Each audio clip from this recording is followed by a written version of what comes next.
अगर हम पावर में आते तो हमारी क्या प्रायोरिटीज़ होंगी, किन जो फील्ड्स हैं जहाँ पे हमें काम करने की ज़रूरत। अगर हमारे पास जो हमारे पाकिस्तानी ओवरसीज़ पाकिस्तानी जो अमेरिका में डॉक्टर्स हैं, सिर्फ अगर हम उनको देखें तो उनकी तादाद 18,000 है। उनकी वर्थ है वो तकरीबन $200 बिलियन है। दूसरे नंबर पे पाकिस्तान के जो टॉप 10 बिजनेसमैन हैं, अगर हम नेटवर्थ की बात करें तो वो तकरीबन $22 बिलियन। तीसरा हमारे मुल्क की जो इकानमी है वो ग्रो करे। अस्सलाम वालेकुम, मेरा नाम है शहरियार अली और आज हमारा जो व्लॉग है उसका टॉपिक है खान साहब के जो जलसा है उसमें क्या इम्पॉर्टेंट पॉइंट्स थे और जो खान साहब ने रोड मैप डिफ़ाइन किया वो क्या था। क्योंकि खान साहब जो डिफ़ाइन करना चाह रहे थे वो यही था कि अगर हम पावर में आते हैं, अगर हम इक़्तिदार में आते हैं तो हमारी क्या प्रायोरिटीज़ होंगी, किन किन जो फील्ड्स हैं जहाँ पे हमें काम करने की ज़रूरत है, जिससे हमारा जो मुल्क है वो मुस्तहकम हो सकता है, उसकी इकानमी जो है वो स्टेबल हो सकती है। तो उनमें सबसे पहला पॉइंट जो इमरान खान ने बताया वो ये था कि अगर हमारे पास जो हमारे पाकिस्तानी ओवरसीज़ पाकिस्तानी जो अमेरिका में डॉक्टर्स हैं, सिर्फ अगर हम सिर्फ उनको देखें तो उनकी तादाद 18,000 है और उनकी जो नेटवर्थ है, जो उनकी वर्थ है वो तकरीबन $200 बिलियन है। पाकिस्तान जैसा कंट्री जो कि $6 बिलियन के लिए IMF के सामने रिक्वेस्ट करता है कि आप हमें कर्ज़ा दें, लोन दें, जिससे हम अपनी इकानमी को चला सकें, हम अपने मुल्क में एक्सपोर्ट्स को चला सकें, अपना एक सिस्टम जो है उसे रन कर सकें और अपने जो नेबर कंट्रीज़ हैं जिनमें सऊदी अरब है, UAE है, कतर है, चाइना है, उनसे हम रिक्वेस्ट करते हैं कि वो हमें कुछ लोन दें, कुछ हमें कर्ज़ा दें, जिससे हम अपने मुल्क को चला सकें। अब देखने वाली बात यह है कि अगर एक मुल्क के 18,000 लोग जिनकी नेटवर्थ जो है वो तकरीबन $200 बिलियन है और वो पाकिस्तान से बाहर हैं, तो अगर वही लोग अपनी ये इन्वेस्टमेंट करें पाकिस्तान के अंदर। इससे पहले जो लोग थे ओवरसीज़ वो सिर्फ पाकिस्तान में प्रॉपर्टी में इन्वेस्ट करते थे, लेकिन अब वो लोग प्रॉपर्टी में भी इन्वेस्ट करना नहीं चाहते क्योंकि उनके साथ जो रवैया इख्तियार किया जाता है, उनकी प्रॉपर्टी पे कब्ज़े करवाए जाते हैं और इससे उनका एक इत्मीद जो है वो ख़त्म हो चुका है। तो वो चाहते ही नहीं कि पाकिस्तान में अपना पैसा भेजें। हमने उनका ये जो इत्मीद है इसको बहाल करना है और इनको बताना है कि अगर आप पाकिस्तान में इन्वेस्ट करेंगे तो एक तो आपकी इन्वेस्टमेंट होगी, दूसरा उससे पाकिस्तान के जो नौजवान हैं उनको एक रोज़गार मिलेगा। दूसरे नंबर पे पाकिस्तान के जो टॉप 10 बिजनेसमैन हैं अमेरिका में मौजूद हैं, उनकी अगर हम नेटवर्थ की बात करें तो वो तकरीबन $22 बिलियन बनती है, जो कि पाकिस्तान के रिक्वायर्ड अमाउंट से काफ़ी ज़्यादा है। हमें तकरीबन $10 बिलियन के लिए दूसरे कंट्रीज़ के आगे हाथ फैलाने पड़ते हैं। तो अगर 10 ये जो टॉप बिजनेसमैन हैं अमेरिका के, यही पाकिस्तान में इन्वेस्ट करें, यहाँ पे प्लांट्स लगाएं अपनी फैक्ट्रियों के, इससे दो काम होंगे। एक तो हमारी यंग जनरेशन जो है उसको एक रोज़गार मिलेगा, वो अपना पेट पाल सकेंगे, और दूसरा उनकी एक इन्वेस्टमेंट होगी, और तीसरा हमारे मुल्क की जो इकानमी है वो ग्रो करेगी और स्टेबल होगी। इसके साथ ही हमने क्या करना है कि हमने इन सरमायादारों का, इन बिज़नेसमैन का जो इत्मीद है उसे बहाल करना है। हमने उनको ये बताना है कि अगर आप पाकिस्तान में आके इन्वेस्ट करेंगे तो हम उनको क्या क्या बेनिफिट्स दे सकते हैं, क्योंकि पाकिस्तान जैसे कंट्री में कोई भी कंपनी, बड़ी कंपनी जो है वो इन्वेस्ट करना नहीं चाह रही इस वक्त जो सूरत हाल बनी है, और बहुत सारी ऐसी कंपनियां हैं जो कि पाकिस्तान से अपना काम छोड़ के जा रही हैं, अपना जो सेटअप है उसे वाइंड अप कर रही हैं। तो हमने इस इत्मीद को जो है वो बहाल करना है। उसके बाद अगर हम देखें तो किसी भी जो कंट्री है उसकी इकानमी, उसके ग्रो करने में एक बड़ा मेजर रोल होता है उसकी एक्सपोर्ट्स का, और हमारे मुल्क की जो एक्सपोर्ट है वो बिल्कुल तकरीबन ज़ीरो के करीब है, क्योंकि हम अपने आप को एक ज़री मुल्क कंसिडर करते हैं और ज़राअत में भी हम इंडिपेंडेंट नहीं। हम बहुत सी ऐसी चीज़ें हैं जो कि ज़री चीज़ें हैं और अपने मुल्क में वो इंपोर्ट करते हैं। हम इवन गंदम को भी इंपोर्ट करते हैं, चीनी इंपोर्ट करते हैं। तो हमें क्या करना है, हमें अपने मुल्क की इंपोर्ट को ख़त्म करके उसको एक्सपोर्ट में कन्वर्ट करना है। हमें ज़राअत में खुद कफ़ील करना होगा और इतनी प्रोडक्शन करनी होगी ज़राअत में जो कि हम दूसरे कंट्रीज़ को सेल कर सकें। हमने इमरान खान के अकॉर्डिंगली उनने चाइना के साथ कुछ ऐसे मुआहदे किए थे जिसमें कोरोना से पहले, और उसके बाद कोरोना आ गया, चाइना अपने मामलात में थोड़ा सा उलझ गया और पाकिस्तान भी अपने मामलात में उलझ गया, जिसमें कुछ इनके मामला चल पड़े रजीम चेंज के। तो उनमें अगर हम देखें तो इनकी जो प्लानिंग थी वो यही थी कि वो चाइना के साथ मिल के अपनी जो ज़राअत का महकमा है इसमें ग्रो करना चाह रहे थे, जिससे हमारी जो इकानमी है वो भी स्टेबल होती।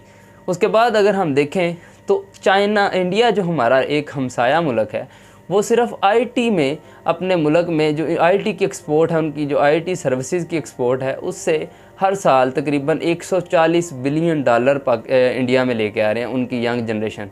तो अगर हम अपने मुल्क के यंग जनरेशन को आईटी की फ़ील्ड में इस काबिल कर दें, और जो आईटी के दूसरे बड़े अदारे हैं उनको हम इस तरह इस इत्माद में ले लें, क्योंकि अब देखें इंडिया में सिलिकॉन वैली बनने जा रही है, तो क्या हम पाकिस्तान में ये काम नहीं कर सकते?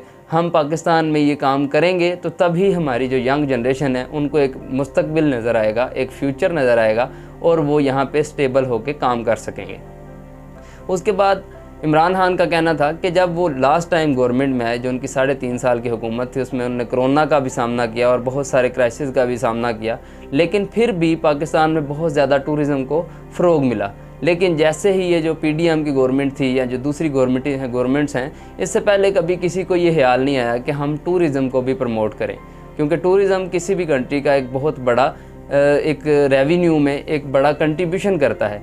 अगर हम यूरोप की बात करें, अगर हम मालदीव की बात करें, बहुत छोटा सा मुल्क है, लेकिन उसका जो सारा रेवेन्यू है वो टूरिज़म से चल रहा है। अगर हम यूएई की बात करें तो यूएई में बहुत कम जो है उसका रेवेन्यू उसके ऑयल पे डिपेंड करता है, बहुत ज़्यादा रेवेन्यू उसके टूरिज़म पे डिपेंड करता है। तो हम पाकिस्तान में खूबसूरत तरीन जो इसके मकामात हैं, जिनमें स्वात आता है, नार्दर्न एरियाज़ हैं, उसके अलावा पाकिस्तान में बहुत सारे रेगिस्तान हैं, समुंदरी इलाके हैं। अल्लाह ताला ने पाकिस्तान को हर इलाके से, इसके साथ जो टूरिज़म था, टूरिज़म को प्रमोट करने का भी एक अज़म है इमरान खान साहब का। और अगर हम देखें तो पाकिस्तान में बहुत सारे मिनरल्स हैं, वसाइल्स हैं, जिनको यूज़ करके, जिनको एक्सपोर्ट करके हम पाकिस्तान की इकानमी को ग्रो कर सकते हैं, क्योंकि किसी भी मुल्क की इकानमी 2 तरीक़ों से ग्रो की जा सकती है। या तो उस मुल्क में डॉलर जो हैं वो आ जाएं, या फिर वो उसकी एक्सपोर्ट बढ़ जाए। और डॉलर तो इतनी जल्दी, एक्सपोर्ट जो है वो इतनी जल्दी नहीं बढ़ सकती। तो हमने वो चीज़ें देखनी है जो कि जल्द अज जल्द हम एक्सपोर्ट कर सकें मुल्क से। तो हर बंदे का, हर मुल्क में जितने भी लोग हैं, वो जिस फील्ड में माहिर हैं, उनका काम है कि वो उन चीज़ों को एक्सपोर्ट करें, और गवर्नमेंट का काम है कि उन एक्सपोर्ट की चीज़ों में उनकी एक्सपोर्टर्स की पूरी तरह हेल्प करे।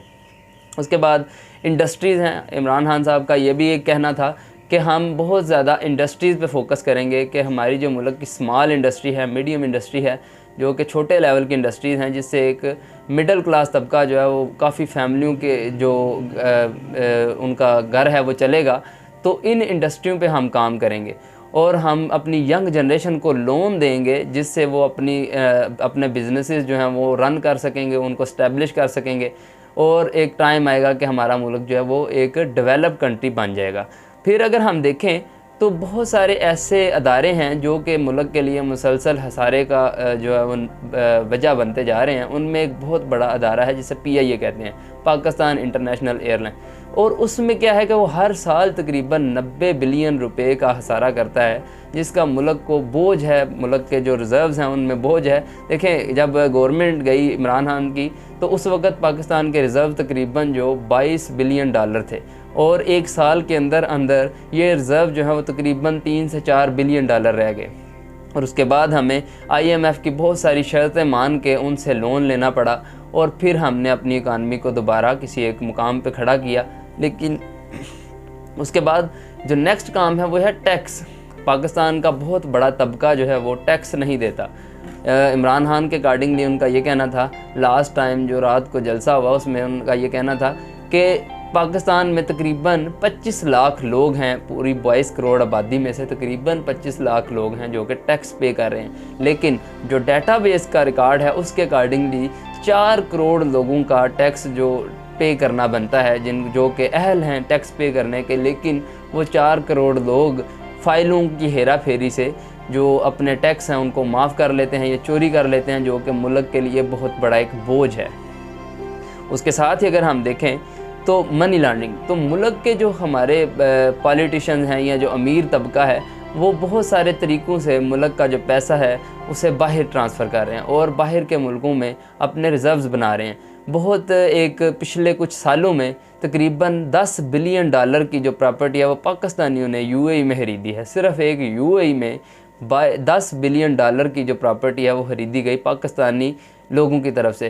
तो इट मीन्स कि हमारे मुल्क के लोगों के पास पैसा बहुत है, लेकिन इसकी इकानमी में कोई बंदा कंट्रीब्यूट नहीं करना चाहता। इसके साथ सतेलों वाला सलूक किया जा रहा है, दो दो हाथों से लूट के खाया जा रहा है, और गरीब तबके के लिए कोई बंदा नहीं सोच रहा। तो अब आवाम की बारी है कि ये सोचें अपने लिए और अपने आने वाले मुस्तकबिल के लिए कि क्या ये लोग अपने लिए कुछ करना चाहते हैं या फिर नहीं। फिर अगर हम देखें तो हेल्थ के शोबे में इमरान खान जब लास्ट टाइम भी आए तो उन्होंने एक हेल्थ कार्ड का एक स्कीम जो थी उसको मुतारफ़ करवाया। उसमें क्या था कि गरीब तबका जो ये मिडिल क्लास तबका था उनको तकरीबन 2.5 लाख रुपए का जो इलाज था वो मुफ्त फराहम किया जा रहा था किसी भी प्राइवेट या गवर्नमेंट हॉस्पिटल में, और उसका जो खर्चा है वो गवर्नमेंट उठाती थी। क्योंकि इससे पहले क्या था कि मुल्क में किसी भी गरीब या मिडिल क्लास फैमिली में अगर कोई बंदा बीमार होता तो उसके इलाज के लिए वो पूरी फैमिली जो है वो कर्ज़े के नीचे आ जाती। और खान ने ये चीज़ें देखते हुए इस चीज़ का एक आगाज़ किया हेल्थ कार्ड का, जिससे क्या हुआ कि बहुत सारी फैमिलीज़ को एक रिलीफ़ मिला।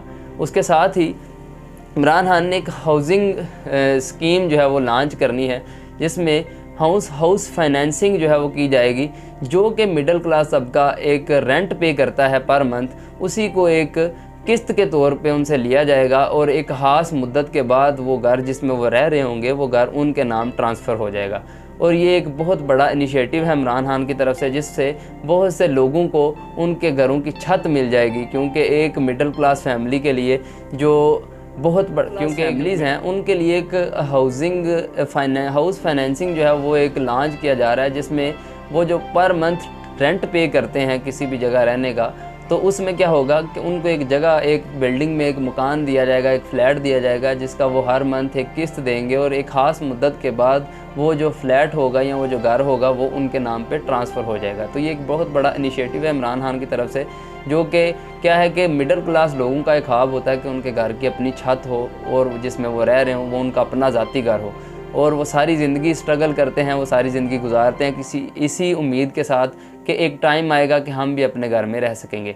तो इस ख्वाब को पूरा करने के लिए इमरान खान ने ये एक बहुत बड़ा इनिशिएटिव लिया है और लेने जाएंगे जैसे ही वो इक़्तिदार में आते हैं। हमें उम्मीद है कि वो भी इस पे कायम रहेंगे, क्योंकि बहुत सारे सियासतदान ऐसे हैं जो कि वादे तो बहुत करते हैं और जैसे ही वो इक़्तिदार में आते हैं और वो सारे वादे जो हैं वो ख्वाब जो इन्होंने आवाम को दिखाए होते हैं वो चकनाचूर हो जाते हैं। तो इस दफ़ा देखना होगा कि क्या इमरान खान जो है वो आवाम के ख्वाबों को ताबीर दिखाते हैं या फिर इनके ख्वाब दोबारा चकनाचूर होंगे। क्योंकि इससे पहले भी आवाम को बहुत सारे नारों की ज़द में ला के लूटा गया है, जिसमें रोटी कपड़ा और मकान भी है और वोट को इज़्ज़त दो का नारा भी है। तो हमने ये देखना है कि इस दफ़ा इमरान खान जो है वो आवाम के जज्बात के साथ खेलते हैं या फिर इनके लिए एक उम्मीद की जो किरण नज़र आ रही है इमरान में वो इनकी हकीकत बनती है या फिर नहीं। तो इसी के साथ जो है हम आज का व्लॉग जो इसको ख़त्म करते हैं। इंशाल्लाह नेक्स्ट व्लॉग के साथ नेक्स्ट वीडियो में आपसे मुलाकात होगी। तब तक के लिए अल्लाह हाफिज़।